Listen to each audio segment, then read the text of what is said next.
नमस्ते दोस्तों, स्वागत है आपका हमारे चैनल टीचिंग रवि पर। आज के इस वीडियो में हम बीपीएससी टीआरई 4 के लिए आधुनिक भारत के इतिहास को एनसीईआरटी किताबों के आधार पर कवर करेंगे। यह वीडियो आपकी तैयारी को और भी ज़्यादा मजबूत बनाएगा, इसलिए पूरा वीडियो ज़रूर देखें। वीडियो को पूरा ज़रूर देखें, नहीं तो आप ये सारे प्रश्न मिस कर देंगे जो काफ़ी इम्पोर्टेंट होने वाला है टीआरई 4 के लिए। जिससे प्रश्न बनते हैं सिर्फ उसे ही कवर करेंगे। वीडियो को लाइक करें, शेयर करें और चैनल को सब्सक्राइब करना ना भूलें। तो बिना समय गवाए चलिए शुरू करते हैं। और इस चैप्टर में सिर्फ उसी पॉइंट को हाईलाइट किया गया है जो एग्ज़ाम के लिए काफ़ी इम्पोर्टेंट होने वाला है, ताकि इससे आपका भी समय बचे और आपकी तैयारी को और ज़्यादा बेहतर किया जा सके। और सिर्फ आपका काम यही है कि जो जो इम्पोर्टेंट हाईलाइट किया गया है वीडियो में, उसे अपने कॉपी में लिखना, 2 बार 3 बार इसे रिवीजन करना। इससे आपकी तैयारी और ज़्यादा बेहतर हो पाएगी। तो चलिए अपने टॉपिक पर चलते हैं। जैसा कि हमारे इस चैप्टर से ही पता चल रहा कि सुधारवादी आंदोलन ने मुख्यतः धार्मिक क्षेत्र पर सुधार पर बल दिया।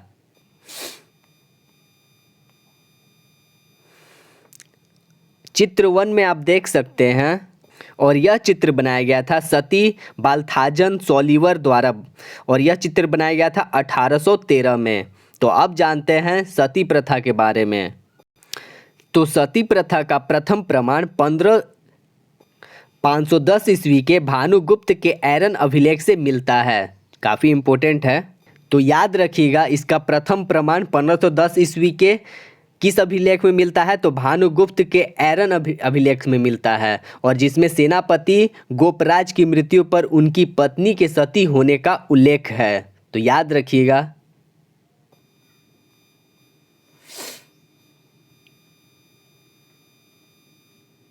तो हमारा पहला इम्पोर्टेंट हाईलाइट किया गया है पॉइंट है राजा राम मोहन राय के बारे में। तो राजा राम मोहन राय ने कलकत्ता में ब्राह्मो सभा के नाम से एक सुधारवादी संगठन बनाया था, जिसे बाद में ब्राह्मो समाज के नाम से जाना गया।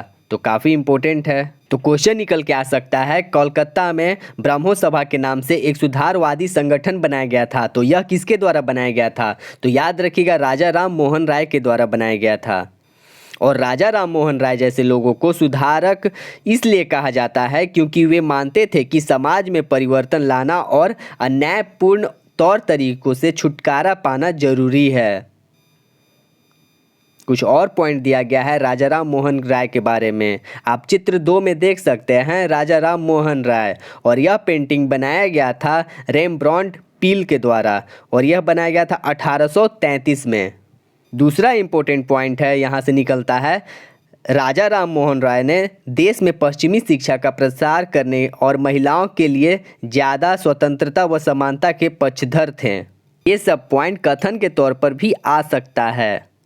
तो याद रखिएगा, पश्चिमी शिक्षा का प्रसारण और महिलाओं के लिए ज़्यादा स्वतंत्रता व समानता के पक्षधर थे तो राजा राम मोहन राय, और यह कथन के तौर पर भी आ सकता है। और यहाँ पे कुछ हल्का फुल्का पॉइंट ये भी बताया गया है कि उन्होंने इस बारे में लिखा है कि किस तरह महिलाओं को जबरन घरेलू कामों से बांध कर रखा जाता था, उनकी दुनिया घर और रसोइयों तक ही सीमित कर दी जाती थी, और उन्हें बाहर जाकर पढ़ने लिखने की इजाज़त नहीं दी जाती थी। तो ये वाला पॉइंट सिर्फ ऐसे ही बताया गया है। अब जानते हैं विधवाओं की ज़िंदगी में बदलाव लाने की कोशिश। हमारा तीसरा इम्पोर्टेंट पॉइंट निकल के आता है, राजा राम मोहन राय संस्कृत, फारसी और अन्य कई भारतीय एवं यूरोपीय भाषाओं के अच्छे ज्ञाता भी थे। तो ये कथन के तौर पर आ सकता है। और चौथा इम्पोर्टेंट पॉइंट है 1829 में सती प्रथा पर पाबंदी लगा दी गई। तो क्वेश्चन निकल के आ सकता है कि सती प्रथा पर पाबंदी कब लगाई गई? तो याद रखिएगा 1829 में। तो याद रखिएगा। आप चित्र 3 में देख सकते हैं कुंडों पर झूलने का त्यौहार।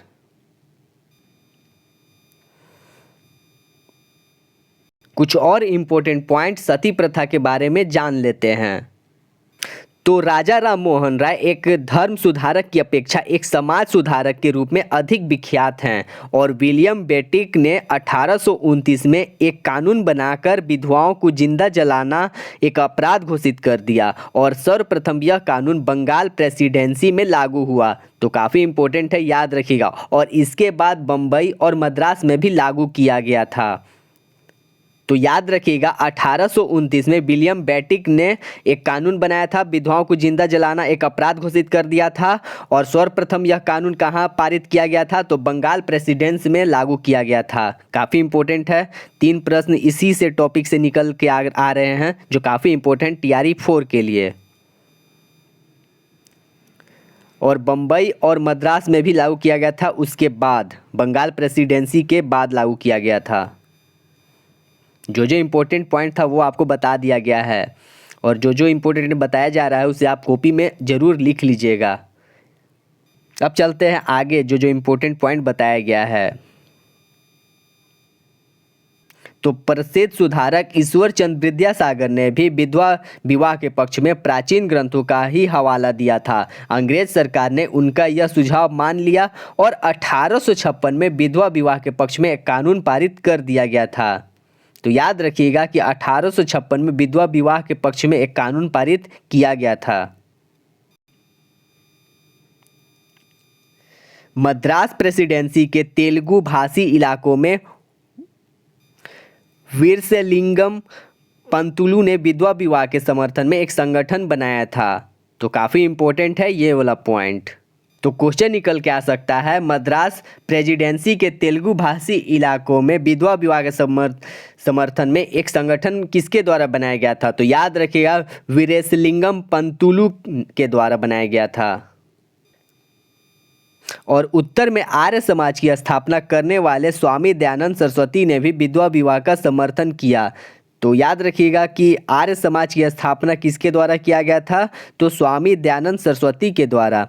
आप चित्र 4 में आप देख सकते हैं स्वामी दयानंद सरस्वती। यहाँ पे जो इम्पोर्टेंट पॉइंट बताया गया है वह यह रहा। तो स्वामी दयानंद सरस्वती ने 1875 में आर्य समाज की स्थापना की थी। यह भी इम्पोर्टेंट है कि कब स्थापना किया था? तो 1875 में आर्य समाज ने हिंदू धर्म को सुधारने का प्रयास किया था। काफ़ी इम्पोर्टेंट पॉइंट दिया गया है, याद रखिएगा। अगला पॉइंट है लड़कियां स्कूल जाने लगी। तो चित्र 5 में आप देख सकते हैं ईश्वर चंद्र विद्यासागर, और इसमें से जो इम्पोर्टेंट पॉइंट है वो यह रहा।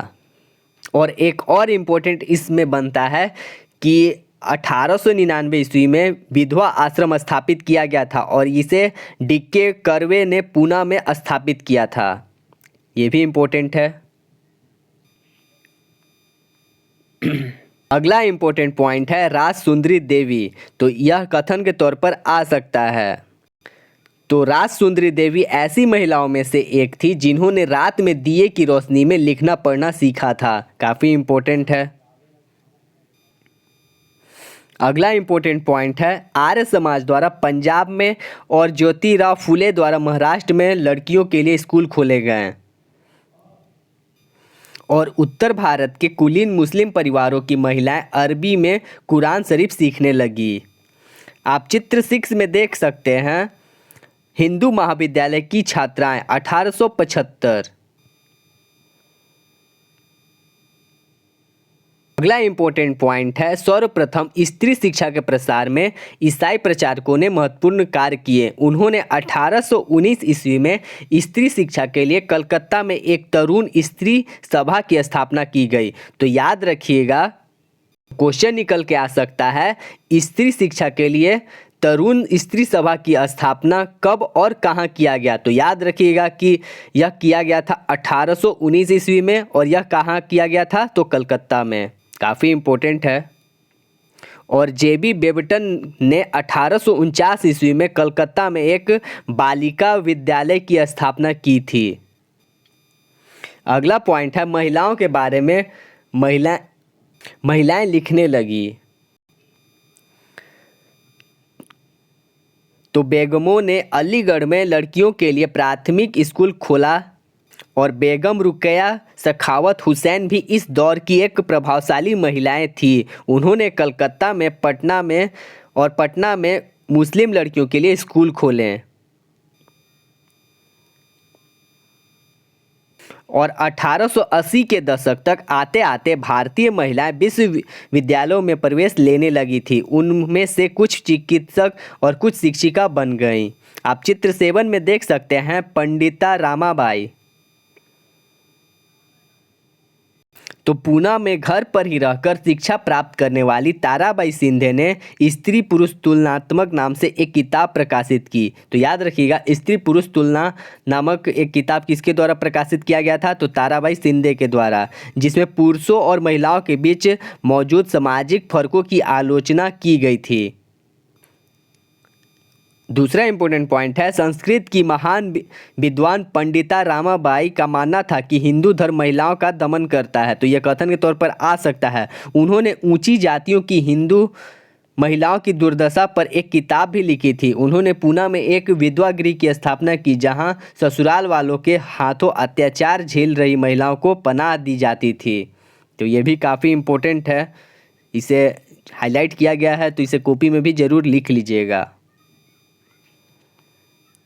ही में से एक ताराबाई शिंदे भी थी, एक लेखिका थी। उन्होंने घर पर ही रहकर शिक्षा प्राप्त किया था। बाल विवाह के विरुद्ध कानून तो काफ़ी इम्पोर्टेंट है।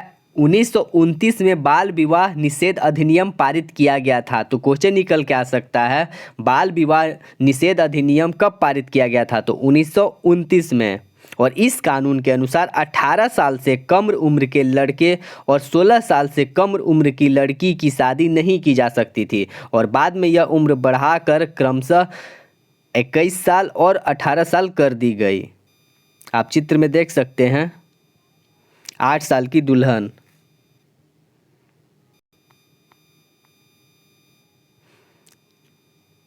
अब चलते हैं जाति और समाज सुधार पर। तो राजा राम मोहन राय ने जाति व्यवस्था की आलोचना करने वाले एक पुराने बौद्ध ग्रंथ का अनुवाद किया और प्रार्थना समाज की भक्ति परंपरा का समर्थक था, जिसमें सभी जातियों की आध्यात्मिक समानता पर जोर दिया गया था। जाति उन्मूलन के लिए काम करने के लिए बम्बई में 1840 में परमहंस मंडली का गठन किया गया था। तो ये काफ़ी इम्पोर्टेंट है। परमहंस मंडली का गठन कब और कहाँ किया गया था? तो बम्बई में 1840 में किया गया था।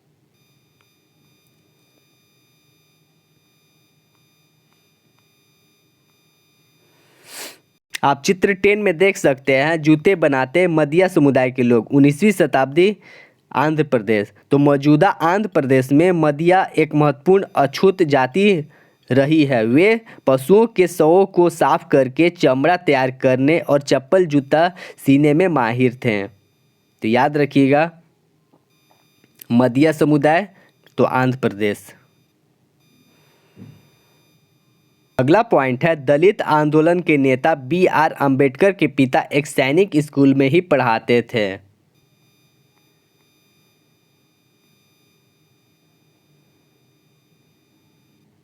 ये काफ़ी इम्पोर्टेंट है। बम्बई प्रेसिडेंसी में 1829 में भी अछूतों को सरकारी स्कूलों में घुसने नहीं दिया जाता था। ये कथन के तौर पे भी आ सकता है और क्वेश्चन के तौर पर भी।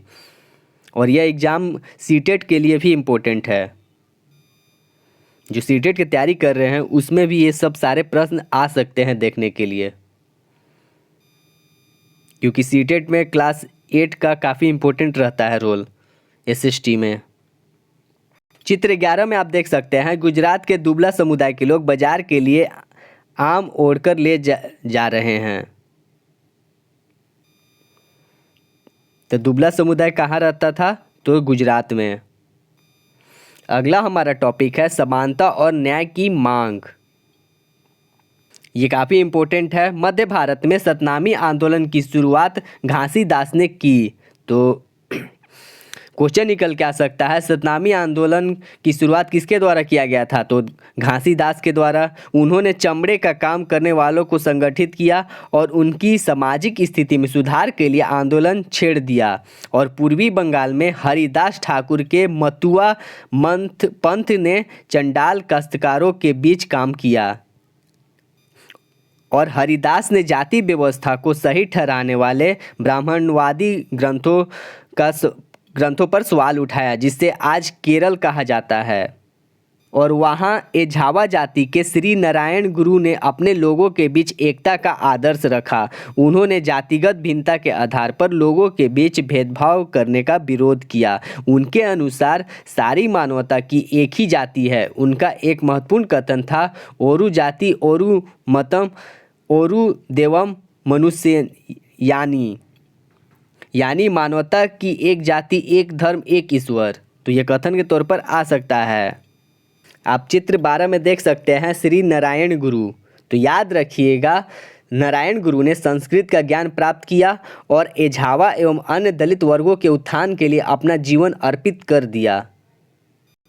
और उन्होंने अपना पहला मंदिर समीप की एक नदी से पत्थर लाकर स्थापित किया था, जहां लोग जाति धर्म के बंधनों से मुक्त होकर आते थे। ये कथन के तौर पर भी आ सकता है। अगला इम्पोर्टेंट है गुलामगिरी, ज्योतिराव फुले और गुलामगिरी। तो निम्न जाति नेताओं में ज्योतिराव फुले सबसे प्रमुख नेताओं में से थे। 1827 में जन्मे ज्योतिराव फुले ने ईसाई प्रचारकों द्वारा खोले गए स्कूलों में शिक्षा पाई थी।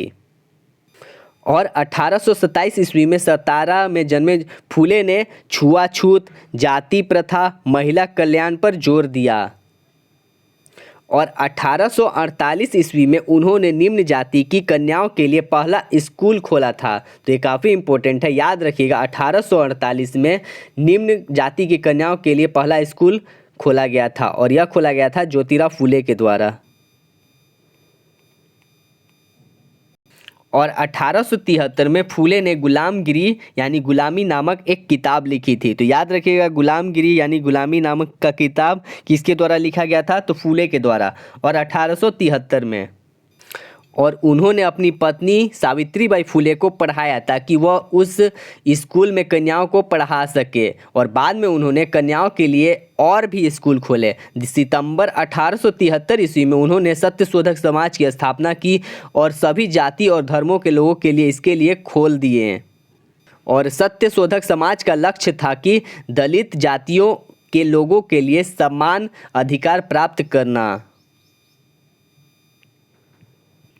अगला इम्पोर्टेंट है जाति सुधार का यह आंदोलन 20वीं सदी में भी पश्चिम भारत में B.R. अम्बेडकर और दक्षिण में E.V. स्वामी नायकर जैसे महान दलित नेताओं के नेतृत्व में चलता रहा। तो याद रखिएगा, पश्चिम भारत में डॉक्टर भीमराव अम्बेडकर और दक्षिण में E.V. स्वामी नायकर जैसे महान दलित नेताओं ने इस आंदोलन को नई ऊंचाइयां प्रदान की।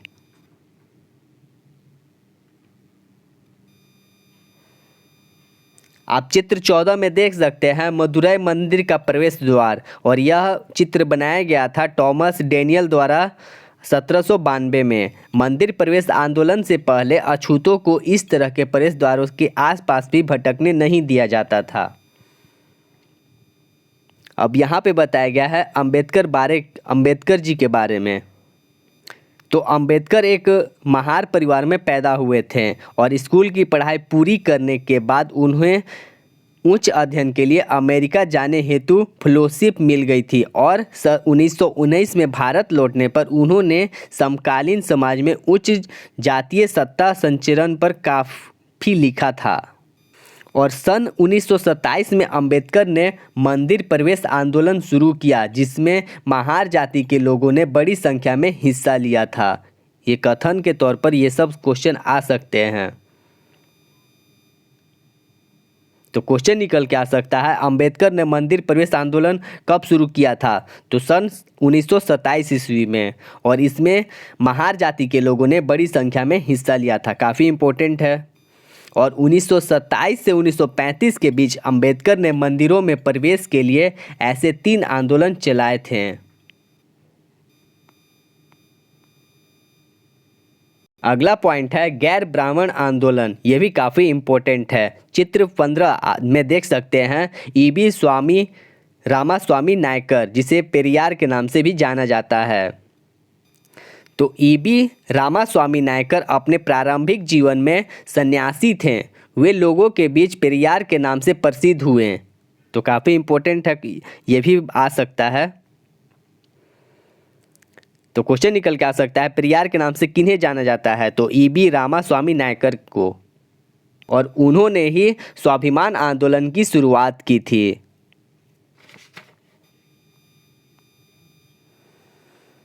और उनका कहना था कि मूल तमिल और द्रविड़ संस्कृति के असली वाहक अछूत ही हैं, उन्हें ब्राह्मणों ने अपने अधीन कर लिया है। सामाजिक समानता के लिए सभी धर्मों से अछूतों को खुद मुक्ति पानी होगी, उनका ऐसा मानते थे। और पेरियार हिंदू वेद पुराणों के कट्टर आलोचक भी थे, और ख़ास तौर से मनु द्वारा रचित संहिता, भगवद गीता और रामायण के वे कटु आलोचक थे। उनका कहना था कि ब्राह्मणों ने निचली जाति पर अपनी सत्ता तथा महिलाओं पर पुरुषों का प्रभुत्व स्थापित करने के लिए इन पुस्तकों का सहारा लिया है। और ये जो सारे पॉइंट दिए गए हैं काफ़ी इम्पोर्टेंट हैं। तो यह हमारा टॉपिक है सुधारकों के लिए संगठित होना। आप चित्र 16 में देख सकते हैं केशव चंद्र सेन ब्रह्मो समाज के मुख्य नेताओं में से एक थे। तो इसमें पहला इम्पोर्टेंट है ब्रह्म समाज को लोकप्रिय बनाने में केशव चंद्र सेन ने अहम भूमिका निभाई, और देवेंद्रनाथ टैगोर से मतभेद के बाद उन्होंने ब्रह्म अथवा आदि ब्रह्म समाज का गठन किया। और उनके प्रयास से ही 1872 ईस्वी में ब्राह्म विवाह कानून बनाया गया। आधुनिक भारत में ब्रह्म समाज को पहला मिशनरी आंदोलन और केशव चंद्र सेन को प्रथम मिशनरी माना जाता है। तो याद रखिएगा उनके प्रयास से ही 1872 ईस्वी में ब्रह्म विवाह कानून बनाया गया, और आधुनिक भारत में ब्रह्म समाज को पहला मिशनरी आंदोलन और केशव चंद्र सेन को प्रथम मिशनरी माना जाता है। अगला पॉइंट है डिरोजियो एवं यंग बंगाल। आप चित्र 17 में देख सकते हैं। तो 1820 के दशक में Henry Louis Vivian Derozio Hindu college Calcutta में अध्यापक थे। उनके द्वारा शुरू किया गया यंग बंगाल मूवमेंट में उनके विद्यार्थियों ने परंपराओं और रीति रिवाजों पर उंगली उठाई, महिलाओं के लिए शिक्षा की मांग की और सोच व अभिव्यक्ति की स्वतंत्रता के लिए अभियान चलाया। तो याद रखिएगा यंग बंगाल आंदोलन के प्रवर्तक एवं एंग्लो इंडियन युवक हेनरी लुई विलियम डेरोजियो थे, और हिंदू कॉलेज के प्राध्यापक डिरोजियो ने नारी शिक्षा एवं नारी अधिकार की जोरदार मांग की। काफ़ी इम्पोर्टेंट है। रामकृष्ण मिशन और स्वामी विवेकानंद। तो रामकृष्ण मिशन का नाम स्वामी विवेकानंद के गुरु रामकृष्ण परमहंस के नाम पर रखा गया था। यह मिशन समाज सेवा और निस्वार्थ श्रम के लिए जरिए मुक्ति के लक्ष्य पर जोर देता था। तो इम्पोर्टेंट जो पॉइंट है ये रहा। रामकृष्ण मिशन की स्थापना 1897 ईस्वी में स्वामी विवेकानंद ने अपने गुरु रामकृष्ण परमहंस के नाम पर कलकत्ता में किया था, और स्वामी विवेकानंद ने के बचपन का नाम था नरेंद्र नाथ दत्त। और 1893 ईस्वी में अमेरिका के शिकागो शहर में आयोजित प्रथम विश्व धर्म सम्मेलन में उन्होंने भाषण दिया और अंतर्राष्ट्रीय ख्याति प्राप्त की। उन्होंने भारत के आध्यात्मिक शक्ति को समस्त विश्व के सामने रखा, और न्यूयॉर्क में उन्होंने भारतीय धर्म एवं दर्शन के प्रचार के लिए वेदांत सोसाइटी का गठन किया, और पेरिस में 1900 ईस्वी में आयोजित द्वितीय विश्व धर्म सम्मेलन में भी उन्होंने भाग लिया। और स्वामी विवेकानंद ने मूर्ति पूजा, बहुदेववाद आदि का समर्थन किया। उनके अनुसार ईश्वर साकार एवं निराकार दोनों हैं। उन्हें नव हिंदू जागरण का संस्थापक कहा जाता है। तो याद रखिएगा क्वेश्चन निकल के आ सकता है नव हिंदू जागरण का संस्थापक किसे कहा जाता है? स्वामी विवेकानंद को। विवेकानंद ने कहा कि मनुष्य की सेवा ईश्वर की सेवा है और सुभाष चंद्र बोस ने विवेकानंद को आधुनिक राष्ट्रीय आंदोलन का आध्यात्मिक पिता कहा है। तो ये काफ़ी इम्पोर्टेंट है। आज विवेकानंद के जन्म दिवस 12 जनवरी को युवा दिवस के रूप में मनाया जाता है। ये काफ़ी इम्पोर्टेंट है। सुभाष चंद्र बोस ने विवेकानंद को आधुनिक राष्ट्रीय आंदोलन का आध्यात्मिक पिता कहा है। ये क्वेश्चन काफ़ी इम्पोर्टेंट है। अब जानते हैं प्रार्थना समाज। तो प्रार्थना समाज ने 1867 में मुंबई में स्थापित प्रार्थना समाज ने जातीय बंधनों को खत्म करने और बाल विवाह के उन्मूलन के लिए प्रयास किया। प्रार्थना समाज ने महिलाओं की शिक्षा को प्रोत्साहन किया और विधवा विवाह पर लगी पाबंदी के खिलाफ आवाज़ उठाई। उनकी धार्मिक बैठकों में हिंदू, बौद्ध, ईसाई ग्रंथों पर विचार विमर्श किया जाता था। तो याद रखिएगा 1867 ईस्वी में डॉक्टर आत्माराम पांडुरंग ने बम्बई में प्रार्थना समाज की स्थापना की और प्रार्थना समाज ब्राह्मण समाज से प्रभावित हुए थे। उन्होंने जाति प्रथा एवं छुआछूत की निंदा की। उन्होंने स्त्रियों के उद्धार के लिए काम किया और विधवा पुनर्विवाह का समर्थन किया। रनाडे हिंदू मुस्लिम एकता के जबरदस्त समर्थक थे। उनकी धार्मिक बैठकों में हिंदू, बौद्ध एवं ईसाई धर्म ग्रंथों का विचार विमर्श किया जाता था। अगला है वेद समाज। तो मद्रास में 1864 में वेद समाज की स्थापना हुई। वेद समाज ब्रह्मो समाज से प्रेरित था। वेद समाज ने जातीय भेदभाव को समाप्त करने और विधवा विवाह तथा महिला शिक्षा को प्रोत्साहन करने के लिए काम किया। उनके सदस्य एक ईश्वर के अस्तित्व में विश्वास रखते थे।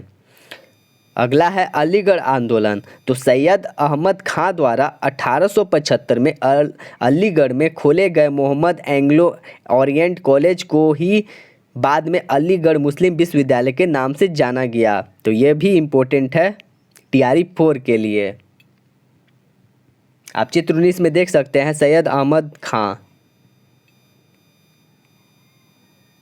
अगला है सिंह सभा आंदोलन। तो सिखों के सुधारवादी संगठन के रूप में सिंह सभाओं की स्थापना 1873 में अमृतसर से शुरू हुई थी। बाद में 1879 में लाहौर में भी सिंह सभा का गठन किया गया। उन्होंने सिखों को शिक्षा के लिए प्रोत्साहित किया, जिसमें अक्सर आधुनिक ज्ञान के साथ साथ सिख धर्म के सिद्धांतों को भी पढ़ा जाता था।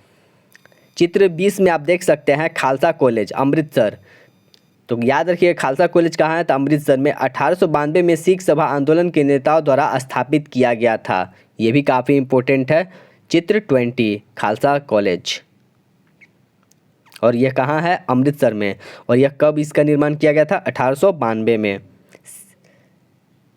और इसी के साथ हमारा यह टॉपिक कंप्लीट होता है। और इस टॉपिक में जो जो इम्पोर्टेंट हाईलाइट किया गया है वो आपको बता दिया गया है। और सिर्फ आपका काम यही है कि जो जो इम्पोर्टेंट हाईलाइट किया गया है वीडियो में उसे अपने कॉपी में लिखना और उसे रिवीजन करते रहना। अब चलते हैं प्रश्नों की ओर। हमारा पहला क्वेश्चन है, इनमें से कौन से समाज सुधारक ने अपने पुत्र की शादी एक विधवा से करने का मिसाल पेश की थी? तो पहला है राजा राम मोहन राय, दूसरा है ज्योतिराव फूले, तीसरा है ईश्वर चंद्र विद्यासागर और चौथा है हरविलास शारदा।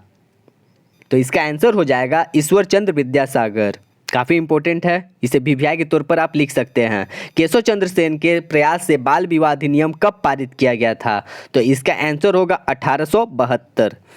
तीसरा है ज्योतिराव फूले का संबंध किस राज्य से है? तो इसका आंसर हो जाएगा महाराष्ट्र। ये ऐसे ही पता चल रहा। चौथा क्वेश्चन है, इनमें से किसके द्वारा पटना और कलकत्ता में मुस्लिम बालिकाओं के लिए स्कूल खोले गए थे? तो इसका आंसर हो जाएगा बेगम रुकैया सखावत हुसैन। पांचवा हमारा क्वेश्चन है, इनमें से किसका संबंध महिलाओं की स्थिति में सुधार से नहीं जुड़ा है?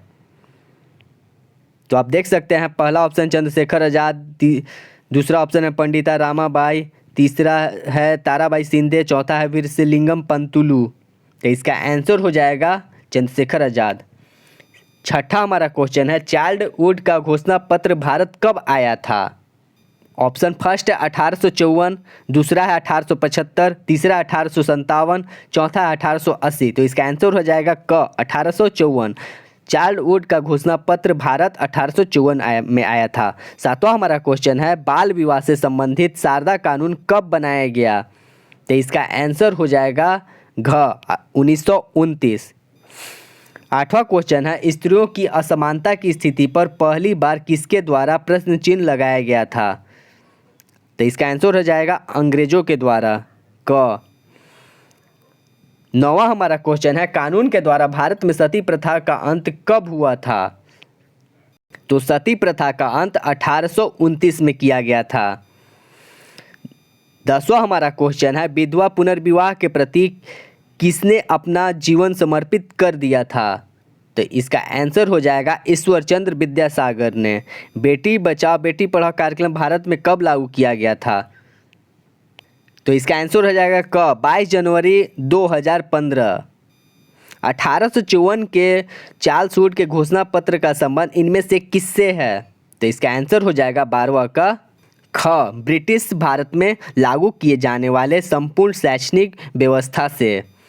13वां क्वेश्चन है, स्त्री पुरुष तुलना नामक पुस्तक किसने लिखा है? तो इसका आंसर हो जाएगा ग, ताराबाई शिंदे। और ये कहाँ की थी? महाराष्ट्र।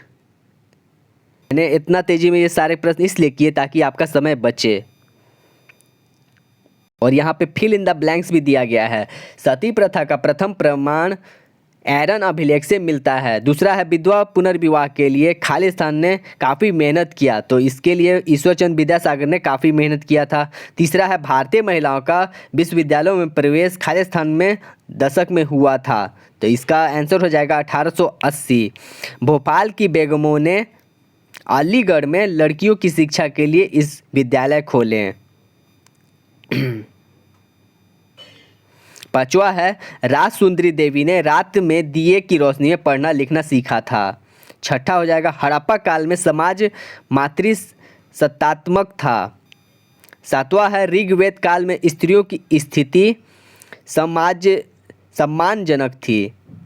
8वां है, मध्यकाल में दिल्ली की सिंहासन पर बैठने वाली पहली महिला शासक कौन थी? इसका आंसर हो जाएगा रजिया सुल्तान। 9वां है, खालिस्तान ने स्त्री सती प्रथा के अंत में महत्वपूर्ण भूमिका निभाई, तो इसका हो जाएगा आंसर राजा राम मोहन राय ने सती प्रथा के अंत में महत्वपूर्ण भूमिका निभाई। 10वां हमारा क्वेश्चन है, ईश्वर चंद्र विद्यासागर ने विधवा पुनर्विवाह में उल्लेखनीय कार्य किए। 11वां हमारा क्वेश्चन है, हिंदू विधवा पुनर्विवाह अधिनियम कब पारित किया गया था, मान्यता मिली थी? तो इसका आंसर हो जाएगा 1856 में।